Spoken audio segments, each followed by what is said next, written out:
করেছেন আল্লাহ সাথে সাথে সূরা মুমিনুন কোরআনের মধ্যে দিয়েছে। অর্থাৎ কাফেরদের চরিত্র কেমন, মুমিনের চরিত্র কেমন হবে।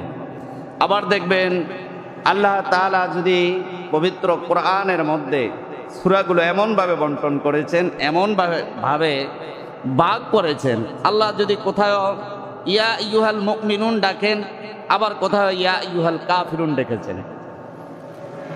এইভাবে আল্লাহ তাআলা কোরআনের আয়াতগুলোকে বিভক্ত করে সুন্দরভাবে সাবলীলভাবে সাজিয়ে গুছিয়ে কোরআনে আল্লাহ তাআলা অবতীর্ণ করেছেন। সুবহানাল্লাহ। কোরআনের সূরাগুলো পড়লে মজা লাগে। আপনারা যারা কোরআন পড়তে পারেন না তারা মজাটা বুঝবেন না। কবি বলেছেন, জন্নত দো জগ সে ইয়া রব क्या करो আরজু হায় मैं तुझसे দেখা করো। এই কবির শায়রটা আনার মূল কারণটা হলো কি, কবি বলেন জান্নাত আর দোজখ দিয়ে কি করব, আমার তো আশা হলো আমি আমার রবের সাথে দেখা করব। সুবহানাল্লাহ। আপনাদেরকে প্রশ্ন করি, বলেন, আপনারা একটু সামনে আসেন তাহলে কথা ভালো বুঝবেন। এই গ্যাপটা একটু পূরণ করেন কষ্ট করে, মুরব্বী মানুষ তো। কবি যে বলেছেন যে জান্নাতের দরকার কি, জাহান্নাম দরকার কি, অথচ আমরা এখানে যারা বসে আছি, যারা নাই, এদের জন্য আল্লাহ এই দুইটা জিনিসই সৃষ্টি করেছেন, তৈরি করেছি। মৃত্যুর পরে হয় আমাদেরকে জান্নাত দিবেন, না হয় আমাদেরকে জাহান্নাম। যদি আমরা ভালো কর্ম করে যাই তো আমাদের জন্য জান্নাত, আর যদি আমরা খারাপ কিছু করে যাই তাহলে আমাদের জন্য জাহান্নাম। অথচ কবি বলে জান্নাতেরও দরকার নাই, জাহান্নামেরও দরকার নাই। এবার আসেন, জান্নাত হইল আরামের একটা ঘর, শান্তির একটা জায়গা, আর জাহান্নামটা কি, শাস্তির জায়গা, মুসিবতের জায়গা, বিপদের জায়গা, অর্থাৎ একটা জেলখানা। এটার মধ্যে আমাকে হয় ভালো কাজ যদি না করে যায় সেখানে যেতে হবে। তো এই জাহান্নামে কবি বলেন, আমাকে যদি তুমি জাহান্নামে পাঠাও, আগুনের গর্তে পাঠাও, আমার অন্তরের আকাঙ্ক্ষা হলো যে আমি যেন জাহান্নামে থাকার পরেও তোমার সান্নিধ্য লাভ করি, তোমাকে যেন দেখতে পাই। সুবহানাল্লাহ। কবি এই কথা কেন বলেছেন? কবি বলে আমি হাজারো নেক আমল করলাম, হাজারো রোজা রাখলাম, তারাবি পড়লাম, সাহারি খেলাম, এরপরও যদি তুমি খুশি হয়ে আমাকে জাহান্নামে পাঠাও, আর যদি বলো বান্দা তোর দিকে তাকায় আছি, বান্দা টেনশন নাই, তোর দিকে তাকায় আছি, তো আমি আর এই জাহান্নামের আগুনের মধ্যে পড়লেও কোনো কষ্ট লাগবে না। এটা চান আল্লাহর কাছে। আমরা কি চাই? আমাদেরকে জান্নাত দাও, আল্লাহ আমাদেরকে জান্নাত দাও না। রোজা যে রাখছেন, আল্লাহ রাসূল সাল্লাল্লাহু আলাইহি ওয়াসাল্লাম হাদিসে কুদসিতে কি বলেন, আস-সাওমু লি ওয়া আনা আজজি বি। আল্লাহ বলেন, বান্দা রোজা রাখো আমার জন্য, কাল কিয়ামতের ময়দানে আমি আল্লাহ নিজের হাতে রোজার পুরস্কার দিব। এই যে আল্লাহ বললেন আস-সাওমু লি ওয়া আনা আজজি বি, মুহাদ্দিসিনে কিরাম এই হাদিসের ব্যাখ্যা কি করেছেন? আল্লাহ কিয়ামতের ময়দানে রোজাদারদেরকে বলবেন, হায় রোজাদার এদিকে আসো, কি চাও? রোজাদার দেখবে বিশাল এক জান্নাত, ভাববে এর চেয়ে বড় জান্নাত তো আর হয় না, এটা হইলে মনে হয় ভালো হইতো। আল্লাহ বলবেন, রোজাদার এই দিকে তাকাইছো কেন, এটার চেয়ে ভালো কিছু চাও? আপনি মনে মনে বলবেন, এর চেয়ে ভালো কিছু আছে এখানে, এর চেয়ে ভালো কিছু আছে। তো ভাবতে ভাবতে এক সময় আল্লাহ বলবেন যে তুমি তো টেনশনে পড়ে গেছো, কি চাইবা? তুমি আমাকে চাও, আমি তোমার হয়ে যাব। বুঝলেন? রোজা যার জন্য রেখেছি তিনি বলবেন, তুমি আমার জন্য রোজা রাখছো, আমি আল্লাহ তোমার জন্য। কবি বলেন, আল্লাহ যদি তোর মালিক হয়ে যায়, জান্নাত তো তোর। কবি বলেন, আল্লাহ যদি তোর মালিক হয়ে যায়, জাহান্নামও তোর। কবি বলেন, আল্লাহ যদি তোর মালিক হয়ে যায়, জান্নাতের বাগানগুলো তোর। তুই যা ইচ্ছা সেটাই করতে পারবি, যেই ফল ইচ্ছা সেটাই খেতে পারবি। আর যদি তুই রোজা আল্লাহকে সন্তুষ্টির জন্য না রাখস, যদি আল্লাহকে খুশির জন্য না রাখস, যদি দুনিয়া দেখানোর জন্য রাখস, তো আল্লাহ বলবেন, যা যা, এই জান্নাত তোর জন্য না, তোর জন্য জাহান্নাম রেখে দিয়েছি। রোজাদার যদি আল্লাহকে খুশির জন্য রোজা রাখে, জাহান্নামেও যায়, আল্লাহকে দেখলে দুঃখ কষ্ট সব শেষ হয়ে যাবে। এজন্য রোজা রাখা কার জন্য বলেন? জোরে বলেন কার জন্য? এই যে মাশাআল্লাহ আপনাদের প্রায় 4 জন ইতিকাফে বসছেন। ইতিকাফ কি ঠিকমতো পালন করেন যারা বসেছেন?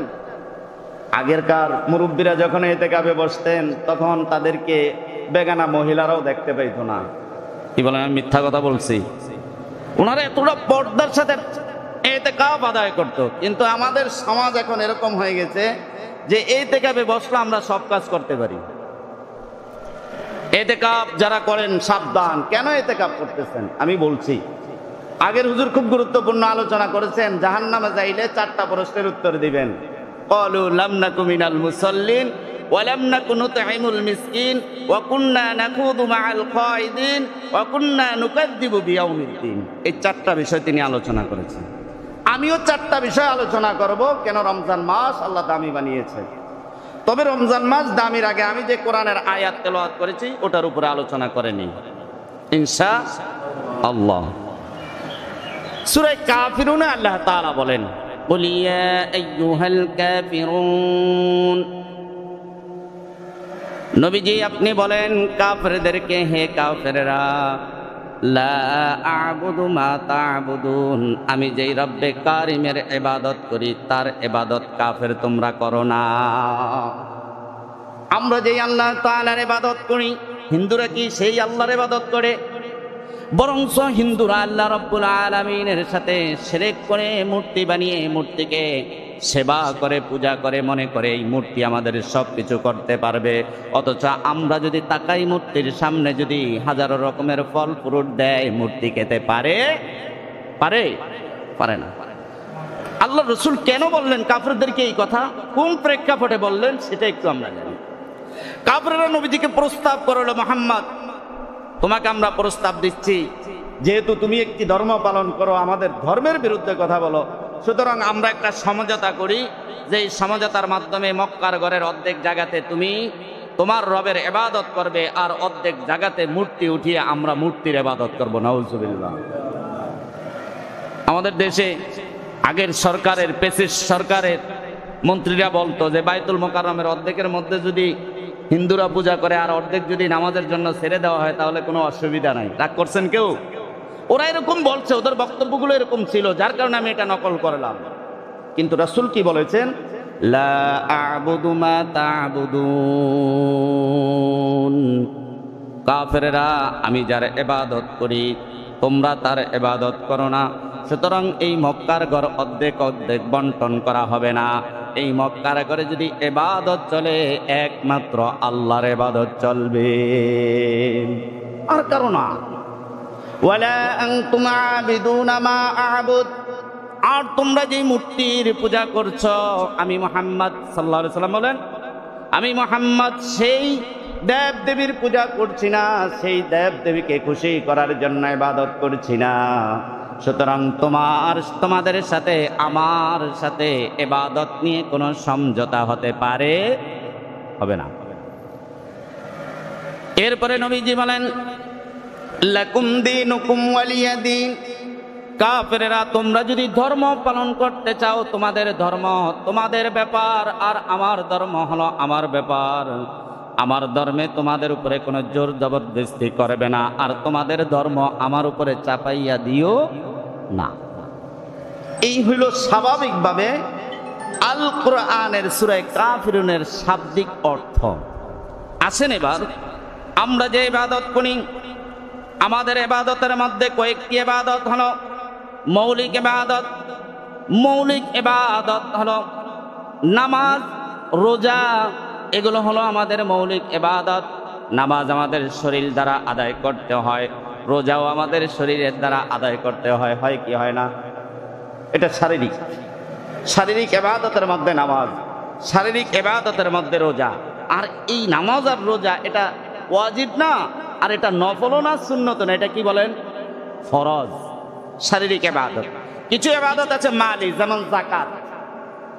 যাকাত হলো অর্থনৈতিক ইবাদত, অর্থের মাধ্যমে আপনি ইবাদত করবেন। বছর আসবে যাকাত দিবেন, যাকাত আদায় যদি না করেন, যতদিন আপনি আপনার ওই সম্পদ খাবেন ততদিন এটা অপবিত্র হিসাবে খাইলেন। যাকাত কেন দিবেন? সম্পদকে পবিত্র করার জন্য। বলেন যাকাত কেন দিবেন? সম্পদকে পবিত্র করার জন্য। আর রোজা কেন রাখবেন? নিজের শরীরটাকে পবিত্র করার জন্য। রোজা কেন রাখবেন? নিজের শরীরটাকে পবিত্র করার জন্য। এবার আসেন ইতিকাফ কেন করবেন? যেহেতু রমজান মাস, আমি এই বিষয়গুলি আলোচনা করছি। ইতিকাফ কেন করবেন? আল্লাহকে পাওয়ার জন্য। বলেন ইতিকাফ কেন? আল্লাহকে যদি পাইতে হয়, আপনার ধান্দা তো থাকবে আল্লাহকে পাওয়ার দিকে। দুনিয়ার কোনো জিনিসের দিকে তো আপনি মগ্ন হতে পারেন না, আকর্ষিত হতে পারেন না, কারণ আপনার ধান্দাই থাকবে যে আমি 20 রমজান থেকে ইতিকাফে ঢুকেছি, আমি 30 রমজান পর্যন্ত আল্লাহকে পাওয়ার পরে 30 রমজানে আমি মসজিদ থেকে বের হব। আপনার ধান্দাই হলো আল্লাহকে পাওয়া। তো যে মানুষটা আল্লাহকে পাওয়ার জন্য চেষ্টা করে, সেই মানুষটা কি বিরুদ্ধ খুঁজে খুঁজে বসাবো? কি বলেন? বিরুদ্ধ খুঁজে খুঁজে বসানো যাবে না। আমাদের মসজিদে, আমাদের এই মহল্লাগুলোতে কি হয় জানেন? ভাই ইতিকাফে কে বসবেন, ভাই ইতিকাফে কে বসবেন, ভাই ইতিকাফে কে বসবেন। অথচ ইতিকাফ আমার প্রত্যেকের জন্য, ইতিকাফ আমাদের প্রত্যেকের জন্য। ওই মানুষটাকে ইতিকাফে বসানোর চিন্তা করবেন মসজিদের সভাপতি আর সেক্রেটারি। কেন? শোনেন, মসজিদের সভাপতি যদি ইতিকাফকারী হয়, সে দুর্নীতিবাজ হবে না। মসজিদের সভাপতি যদি ইতিকাফকারী হয়, রোজাদার হয়, নামাজি হয়, তাহলে দেখবেন মসজিদের ইমাম সাহেবের দুঃখ, কষ্ট, বেদনা সবকিছু সে বুঝবে, এছাড়া বুঝবে না। আর যদি আমরা দল দেখে দেখে মসজিদের সভাপতি বানাই, ক্ষমতা দেখে দেখে মসজিদের সভাপতি বানাই, এই তো গতকালকে একটা নিউজ দেখছি, আপনাদের দেউলানা কাশিয়াতে এক মসজিদের জায়ে নামাজ নিয়ে মারামারি হচ্ছে। যারা আপনারা সোশ্যাল মিডিয়াতে আছেন তারা দেখতে পারেন, জায়ে নামাজ রাখা নিয়ে মারামারি চলছে। হ্যাঁ, জায়নামাজ সেই ব্যক্তির এখানে থাকবে যেই ব্যক্তি 5 ওয়াক্ত তাকবীরে উলার সাথে এখানে এসে জামাতে শরীক হতে পারবে। এছাড়া জায়নামাজ রাখার কোনো অনুমতি নেই। আমরা তো একদম বিছায়া রাখি। হ্যাঁ, বিছায়া রাখার মাসালা আছে, রাখতে পারেন, তবে এখানে অনুমতি দিতে হবে। আমি যদি অনুপস্থিত থাকি তাহলে এই জায়নামাজের যেই কেউ সালাত আদায় করতে পারবে। এই জন্য আমার ভাইদেরকে বলবো, আমি যে বিষয়টা নিয়ে আলোচনা করছি, এখন মাসটা কি মাস? বলেন কি মাস? এই ধারাবাহিক এতক্ষণ এলোমেলো ছিলাম। এখন মাসটা হলো রমজান মাস। রমজানের দাম কেন? 1 নম্বর আয়াত, শাহরু রমাদানাল্লাযী উনজিলা ফীহিল কুরআন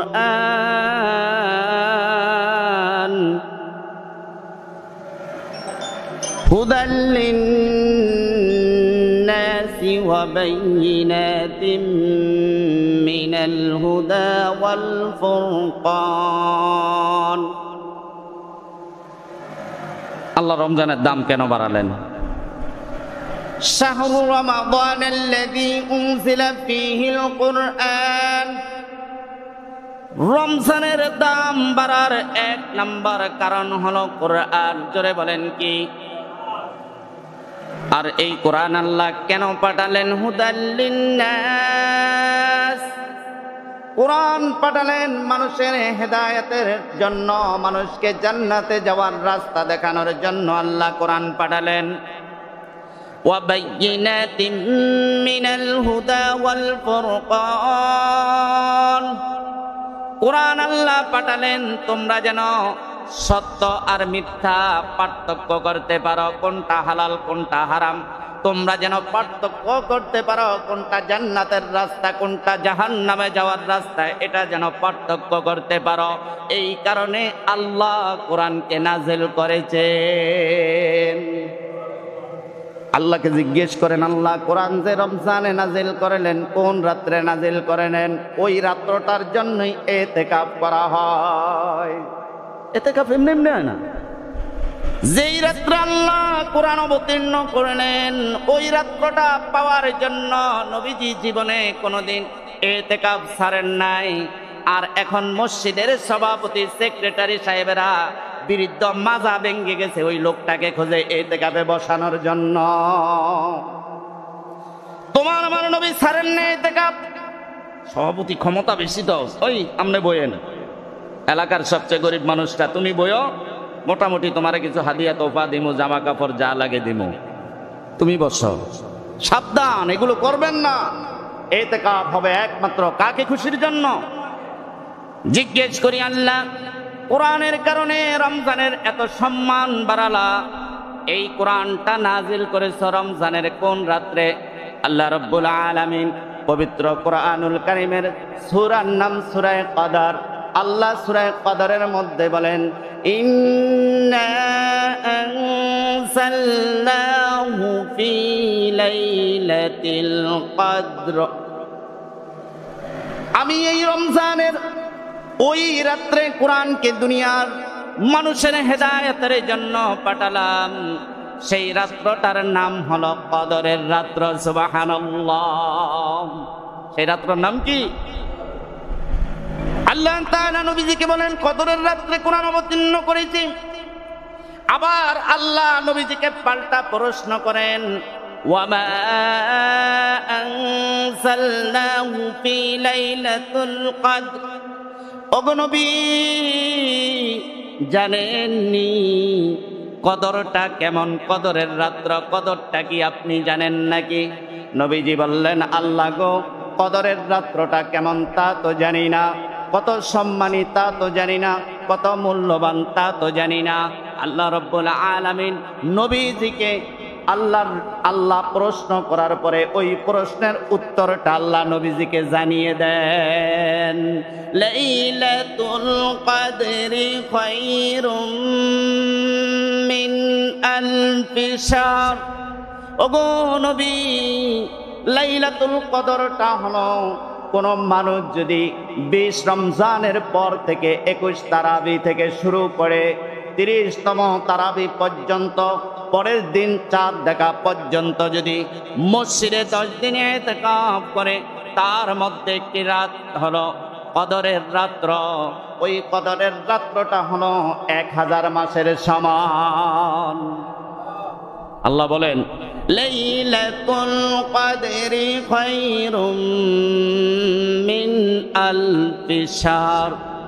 1000 মাসের সমতুল্য হলো একটা রাত্র। বলেন কয়টা রাত্র?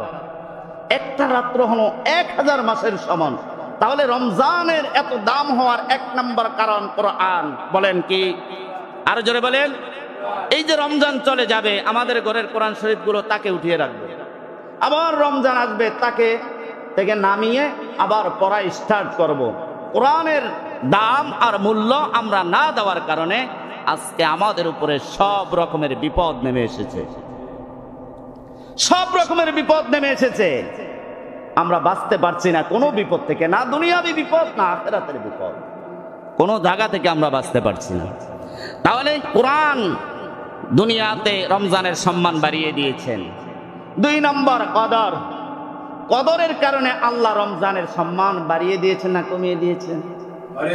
বাড়িয়ে দিয়েছেন। লাইলাতুল কদর একটা রাত্রের জন্য আল্লাহ রমজানের সম্মানকে এত পরিমাণ বাড়িয়ে দিয়েছেন, এক রাত্র ইবাদত করবেন 1000 মাসের সওয়াব পাবেন। বন্ধুরা আমার, যান একটু চোখগুলো বন্ধ করেন, ভাবতে থাকেন, আমি যে এই দুনিয়াতে এত কিছু আয় করছি, সঞ্চয় করছি, জমা করছি, এই সব কিছু দুনিয়ার জমিনে রেখে অন্ধকার ঘর মাটির কবরে আমি আর আপনি সকলেই চলে যাব। চোখ বন্ধ করে চিন্তা করে দেখেন, আপনার যখন একটি মুহূর্ত চলে আসবে, আজরাইল আপনার পাশাপাশি চলে এসেছে, আজরাইল আপনার কাছাকাছি চলে এসেছে, আপনার 2 চোখ দিয়ে আজরাইলকে দেখতে পাচ্ছেন। আজরাইল আপনাকে চোখ রাঙিয়ে রুহটা বের করার জন্য আপনার চোখের দিকে তাকাইছে। চক্ষুগুলো উল্টে যায়, হাত পাগুলো নাড়াচাড়া বন্ধ হয়ে যায়, শরীরের পুটিটা পশমের গোড়া দিয়ে ঘাম ঝরতে থাকে। আহা, আপনার ডানে বামে কতজন বসে আছে একটু উপকার করতে পারে না? আপনার সামনে পিছে কতজন বসে আছে সামান্য উপকার করতে পারে না? আপনার কাছে আজরাইল আসলো, ডাক দিল, রূহ বেরিয়ে আয়। রূহ যদি আপনার ভালো হয় বের হয়ে যাবে, রূহ যদি আপনার ভালো না হয় আপনার দেহ থেকে বের হতে চাইবে না, রূহটা দৌড়াদৌড়ি করবে। আগুনের ফেরেশতারা আপনার ডানে বামে বসে থাকবে, কয়লা নিয়ে আপনার ডানে বামে বসা থাকবে। আহা, ওই গরমের কথা যদি বলা যাইতো, মানুষ কোনোদিন গুনার কাজ করতো না, কোনোদিন করতো না।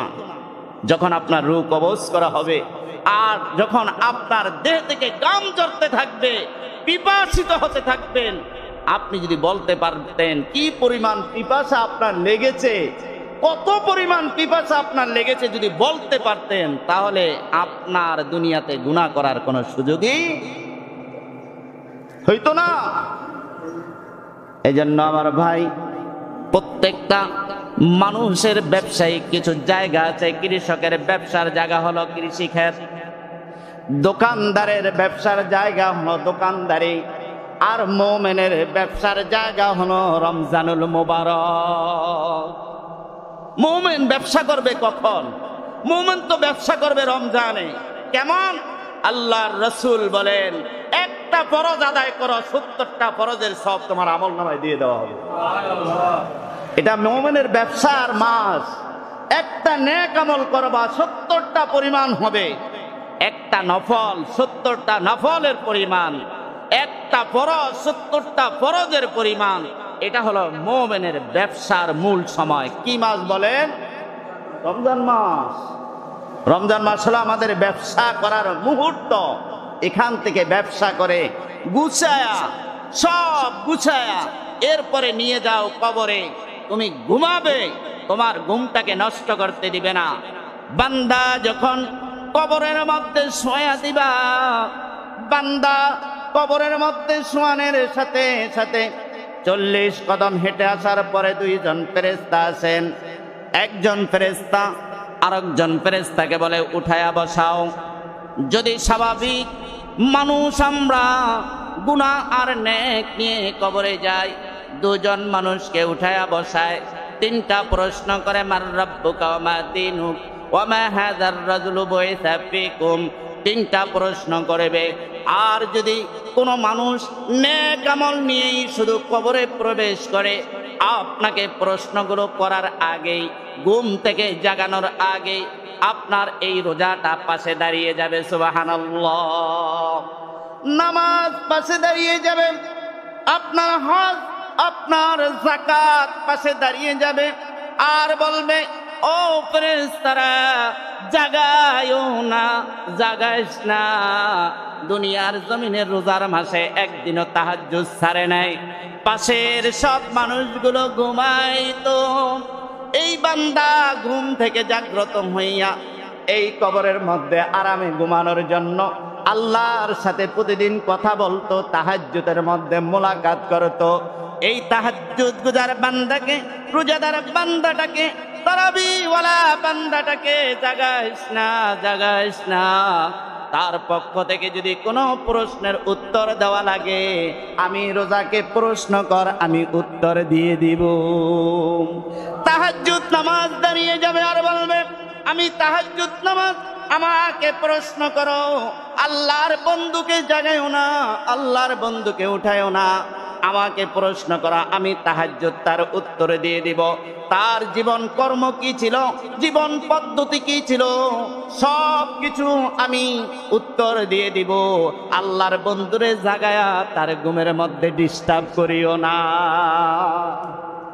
আল্লাহর বন্ধু হইতে চান? সবাই বন্ধু হইতে চান? কে কে চান না হাত উঠান। আমারে মনে করেন না যে আপনাকে এখানেই ওয়াজ করতে আইছি। আমি কিন্তু স্টেজের বক্তা, বাংলা ওয়াজ শুনেন তো, আমি কিন্তু স্টেজের বক্তা। এই যে পাশে একটা মাদ্রাসা আছে, 2 বছর আইছি আলহামদুলিল্লাহ। তো আপনারা ভাববেন না যে আপনারা বুঝলেন কি বুঝলেন না, এটা পরীক্ষা আমি নিব না। কি ওয়াজ শুনছেন, এই পরীক্ষাটা তো এখনই হয়ে গেল। আমরা চাই আল্লাহর বন্ধু হতে। আল্লাহর বন্ধু হওয়ার জন্য অনেকগুলো গুণের দরকার। আল্লাহর বন্ধু হওয়ার জন্য অনেকগুলো শর্ত আছে। আল্লাহর বন্ধুরা কখনো নামাজ ছাড়ে না, আল্লাহর বন্ধুরা কখনো তাহাজ্জুদ ছাড়ে না, আল্লাহর বন্ধুরা কখনো সকাল বিকাল জিকির ছাড়ে না, আল্লাহর বন্ধুরা কখনো ইস্তেগফার ছাড়ে না, আল্লাহর বন্ধুরা কখনো আল্লাহর হুকুম ব্যতীত দুনিয়ার কোনো কাজের মধ্যে প্রবেশ করে না। যদি বন্ধু হতে পারেন তাহলে কবরটা কিন্তু আরামের জায়গা। বন্ধু যদি না হতে পারেন, কবরটা কিন্তু মুসিবতের জায়গা। আপনি বন্ধু হয়ে কবরে ঢুকলেন, আপনার কবরের সাথে জান্নাতের সাথে সোজা দরজা করে দিবে। আর বলবে এই বান্দার কবরের মধ্যে জান্নাতের সমস্ত ফল ফ্রুট গুলো পৌঁছে দাও বান্দা খাওয়ার জন্য। আর এখন উপবাস থাকেন, রোজাদারে উপবাস থাকেন না, কত রং বেরঙের ফল খাবেন, অবাক হয়ে যাবেন। কত রকমের ফল খাবেন, একটি জান্নাতের মধ্যে হাজার রকমের ফল।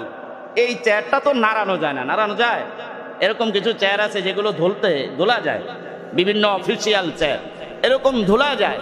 আল্লাহ আপনাকে জান্নাতে একটা চেয়ার দিবেন, আপনি দোলতে থাকবেন, সামনে দেখবেন কত সুন্দর সুন্দর যুবতী রমণীরা নাচানাচি করছে। এই অবাক হয়ে গেলেন? নাচানাচিটা খারাপ না? গান বাদ্যটা খারাপ না?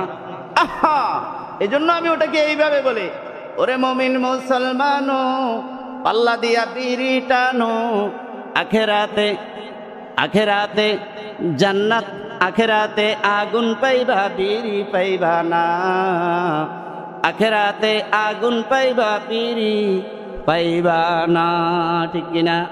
এই যে রোজা না রাইখা যারা পালায়া পালায়া পর্দার আড়ালে এই যে শিয়ালের গুগুলারে টানে না, এদেরকে বলছি, আরে শোনো, যারা এগুলো বাদ দিয়ে রমজানুল মুবারকে উপবাস থাকবা, ক্ষুধার্ত থাকবা, জান্নাতে আল্লাহ একটা চেয়ার দিবে। বান্দারে দুনিয়ার জমিনে গান বাজনা শোনস নাই, দুনিয়ার জমিনে বিড়ি সিগারেট খাস নাই, দুনিয়ার জমিনে রোজা সারস নাই, ও আমার বান্দা চেয়ারে দুলতে থাকো, জান্নাতের হুর গেলমান গুলো নাচতে থাকবে, গান শোনাতে থাকবে। হুর গেলমান গুলো তোমাকে কিভাবে গান শোনাবে? নাহনুল খালিদাতু ফালা নাবিদু ওয়া নাহনুন নাইমাতু ফালা নাসকাতু। এইভাবে একের পর এক কলি গাইতে থাকবে, নাচতে থাকবে। কেমন স্ত্রী সেইখানে নাচবে, কেমন রূপসী গুলো সেখানে নাচবে। আল্লাহর রাসূল বলেন, জান্নাতের বউ যদি দুনিয়ার জমিনে এক ফোঁটা থুতু দুনিয়ার নদীতে পালাইতো, সমস্ত নদীর পানিগুলো মিষ্টি হয়ে যাইত। ঘরে যাদের বউ আছে, নানিরা দাদিরা আছে, আমার খালারা আছে, কি কন, স্যাপগুলা খুব মিষ্টি না? খুব মিষ্টি না? দুনিয়ার যেগুলো আছে খুব মিষ্টি। আহা, এমন হুর গেলমান আল্লাহ রেখে দিয়েছেন যাদের থুতুগুলা পর্যন্ত মিষ্টান্ন। সুবহানাল্লাহ। এটার জন্য একটু পাগল হন, এটার জন্য একটু পাগল হন। দুনিয়ার এগুলো দেখবেন শুধু নাফাক আর নাফাক, নাফাক আর নাফাক, নাফাক আর নাফাক। আর আখিরাতে আল্লাহ এত পবিত্র রেখে দিয়েছেন। আরে এই হাড়ের দিকে তাকাবেন, চামড়া, চামড়ার মধ্যে গোস্ত দেখা যায়, গোস্তের মধ্যে হাড় দেখা যায়, হাড়ের মধ্যে মগজ দেখা যায়। এমন সুন্দরী রমণীদেরকে আল্লাহ রোজাদার বান্দার জন্য রেখে দিয়েছে। কি চান? কি চান? জান্নাত চান না আল্লাহকে চান? বোঝেন নাই? জান্নাত চান না আল্লাহকে চান? জাহান্নাম চান না আল্লাহকে চান? দুনিয়া চান না আল্লাহকে চান? আল্লাহকে যদি চান তাহলে জান্নাত আপনার, আল্লাহকে যদি চান তাহলে জাহান্নাম আপনার, আল্লাহকে যদি চান হুর গেলমান আপনার, আল্লাহকে যদি চান পুরা হাসর ময়দানটাই হবে আপনার। তাহলে আমরা চাই কাকে? আল্লাহকে চাওয়ার সবচাইতে বড় মাধ্যম হলো রোজা আর নামাজ। বলেন, আল্লাহকে পাওয়ার সবচেয়ে বড় মাধ্যম কি? রোজা। তবে রোজা আর নামাজ একটা পদ্ধতিতে আল্লাহ কবুল করবেন যদি সেটা পালন করো, সেটা হইল হালাল খাবার। বলেন কি? রোজা রাখার জন্য হালাল খাবার খেতে হবে, নামাজ পড়ার জন্য হালাল খাবার খেতে হবে। হালাল খাওয়ার পরে যদি তুমি রোজাও করো, নামাজও পড়ো, তো আল্লাহ তোমার হয়ে যাবে। আর আল্লাহ বলেন, আস-সাওমু লি ওয়া আনা আজজি বিহি। যখন রোজা আমার জন্যই রাখবা, আমি আল্লাহ তোমার হয়ে যাব। তোমার হয় কেমনে শোনেন, আমি একটা উদাহরণ দিই, আর আমার 2 মিনিট সময় আছে। একটা উদাহরণ দিয়ে শেষ। সেটা হলো বাদশাহ হারুনুর রশিদের জামানার ঘটনা। বাদশাহ হারুনুর রশিদ একবার ঘোষণা দিয়েছেন, এই মন্ত্রীরা সবাই এদিকে আসো। সবাইকে চেয়ারে বসালেন। এরপরে ডাক দিলেন, বাদী এদিকে আসো। বাদীকে দাঁড় করালেন, মন্ত্রীদেরকে বললেন কে কি চাইবা বলো। একজনে কয় আমার 100 বস্তা চাউল লাগবে, একজনে কয় 100 বস্তা আটা লাগবে, একজনে কয় ওই এলাকার মন্ত্রিত্ব আজীবনের জন্য লাগবে, একজনে কয় ওই এলাকার এমপিত্ব আজীবনের জন্য লাগবে। বাদীরে বলে তুইও চা, যা চাইবি তাই দিব। বাদী বয় পাগলগুলা নিয়ে লোক, তারপরে আমি নিব। বাদী পাগল না মন্ত্রীরা পাগল? বাদী পাগল মিয়া। সম্মানিত মানুষ